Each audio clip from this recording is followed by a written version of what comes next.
Good morning children. Today we are going to see in biology chapter how do organisms reproduce. Here first let us see what is reproduction. Reproduction is the process by which living organisms produce new individuals of the same species. Reproduction is necessary for the survival and increase in the population of a species.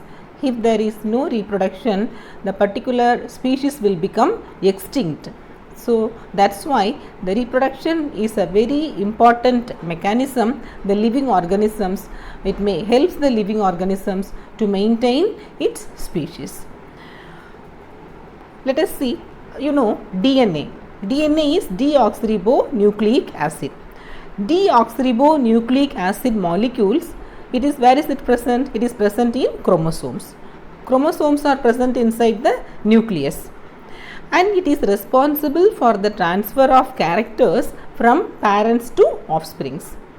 That is, the DNA molecules that is important for the transfer of characters from parents to offsprings. So during reproduction, the reproductive cells, that is gametes, so mainly they are the reproductive cells, male gamete and female gametes. Okay, so the male gamete and female gametes are formed from the gonads. So, and that gametes, when they unite, it forms zygote, and the zygote, it is converted into the organism. So, while the gametes are produced from father and mother organism, so they carry the information from parents to offspring. So, DNA copies will be similar, but they are not always identical. There may be some slight variations. So, because one type of cell division is there, meiosis, that is known as reductional division, and during that time there may be some changes. Okay, so because some small variations, that variations are carried from parents to offspring. So that's why the offsprings produced are not exactly identical to the parents. There may be slight variations. That is due to the meiotic cell division which occurs during gamete formation. That is the main basis of variation, and that helps in the evolution of new species. So otherwise all the organisms seen in the planet will be looking alike. Now let us see the importance of variation.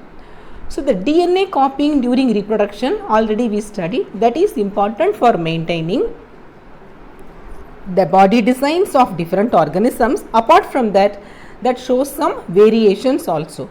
So how the variations are created? That is according to the environment. So because in the environment there are some changes. So according to the changes, the species, they have to show some adaptations.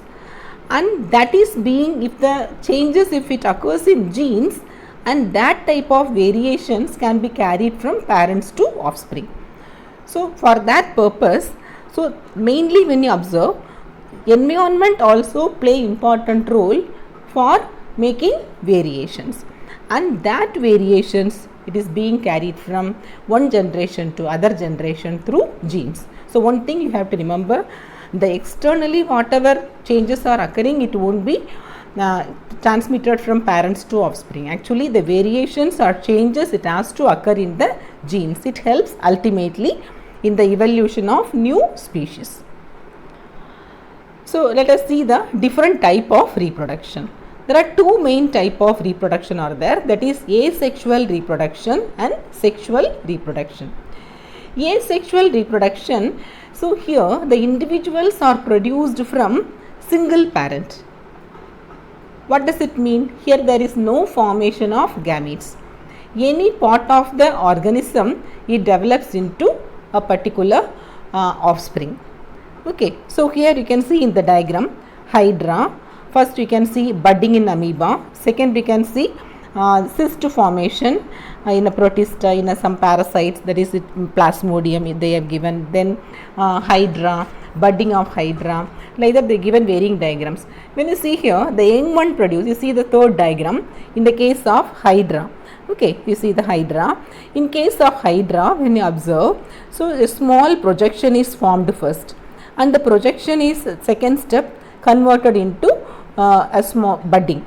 Okay, and later it is now in the fourth stage, it is being pinched off from the mother organism, and that is by means the part of a body that only produces the organism. So here there is no formation of any gametes. The same way you see in the case of Spirogyra, the last diagram. So in that also we can see that. So here also when you observe, so just one single Spirogyra, it breaks into two halves. That is just like fragmentation. So here also there is no formation of any gametes. So this type of method we call that as asexual reproduction. In sexual reproduction, the two individuals are involved to produce a new individual. That is, the male and female, they produce gametes, and the gametes it fuses and it results in the formation of new individual. Okay, that is sexual reproduction. So in the asexual reproduction, when you observe, the organism produced will be exactly identical to parents, because the body of a parent only develops into offspring. But in sexual reproduction, there may be variations. When you see the evolution point of view, asexual reproduction is better comparing to sexual reproduction. So asexual reproduction are of different types. They are budding, fission, and fragmentation, spore formation, vegetative propagation, etc. So now let us see one by one. So first let us see regarding fission. Okay, in the case of fission, fission is a type of asexual reproduction by which a unicellular organism divides into two or more new individuals. Actually there are two types are there. One is binary fission, other is multiple fission. In binary fission, bi means two. One individual divides into two. Okay, so first the nucleus divides. You can see the diagram given below, the left side diagram. So there, first when you observe here, the nucleus it divides into two. Then later, after that the cytoplasmic division occur. Then ultimately it finally divides and it develops into two daughter cells. Example, amoeba, paramecium and all coming under this category. In multiple fission, this is multiple fission. In this, one organism divides into many daughter cells. You see here, first only one cell and divides into many and so many, then ultimately breaks and liberate. So this one you call that as multiple fission. So here both will be identical to the parents. Okay children, so today we will complete up to this, then tomorrow we will continue the different types of asexual reproduction.